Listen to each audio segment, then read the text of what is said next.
One thing making the fight against racism this year so unique is that people, especially athletes, are protesting and taking a stand around the world. Like in Canada, where student athletes from three Manitoba universities teamed up to create a video to show that while they compete against each other, they stand together against social injustice. Josh Gandier, a member of the University of Winnipeg men's basketball team, and Anthony Tsegakele of Brandon University's men's basketball team sat down with us to discuss their efforts and those of their fellow athletes to fight racism. Anthony, what was expressed in the video? In the video, it was just trying to get the message across that no matter the sport that we play, no matter if we go to different schools, whatever it may be, that we're all in this fight together, and that racial inequalities and injustice shouldn't be a thing that should be going on anywhere. So just to try to unite all schools and get the message going that no matter the sport or the school, that we're all in this fight together. And Josh, where did your group get the idea to do this video, and how many athletes were involved?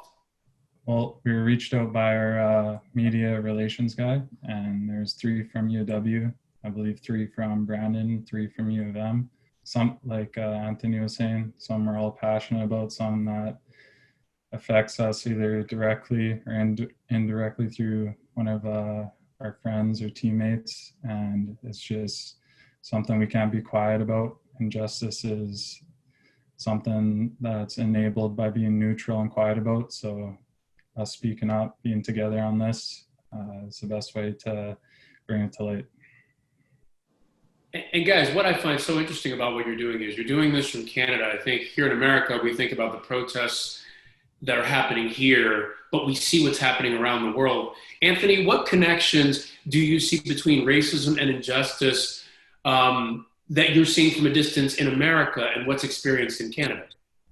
Personally, since I'm a Black man myself, I feel like having a little brother, having a little sister, having a mother, I feel like I'm part of the Black community as well, and that doesn't matter if I'm in Canada or in the States, that I still have to speak up. But as far as the differences and similarities in Canada and in the States, I would say that in the States it's more outspoken when it comes to racism, but here in Canada, I feel like sometimes it might be a little bit kind of hidden, if I can say, when it comes to racism.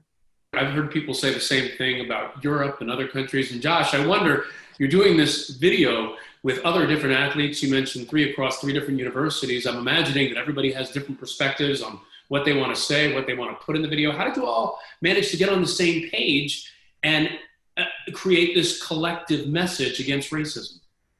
Yes, Anthony, about it's not just being an issue that's unique to the States. Like a lot of Canadians will say, oh, we're multicultural, we are in America, things are better here. Like Anthony was saying, that's hiding it.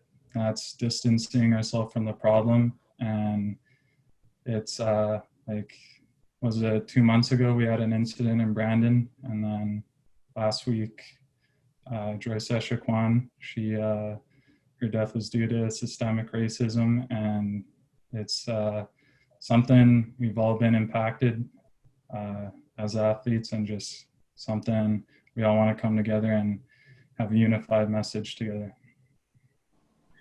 It's interesting, Josh, you mentioned that need to come together and what's been happening in Canada. So Anthony, it makes me think, what do you feel needs to be done, in your opinion, in universities and across Canada to address some of the systemic racism that Josh is talking about? First and foremost, I think that the way that I see it, it needs to start in our schools, and after that it's going to go in our cities, and then after that it's going to go in our provinces, which would be states for you guys. So I think that first of all, it was about bringing awareness, and I think that we did a fairly good job about that. But now it's about bringing actual change, and then hopefully pushing leagues to push schools to have more athletic directors and people of color in positions of power and positions of decision making. So I think that all those things are important, and then just, making sure that Black students and Black student athletes have a good time when it comes to school, and then that they can enjoy their staying at their respective schools. So for myself, I hope to create environments around myself that are empathetic and caring. And like sports, you have to practice for it to be successful. And not all of us are born being empathetic and caring.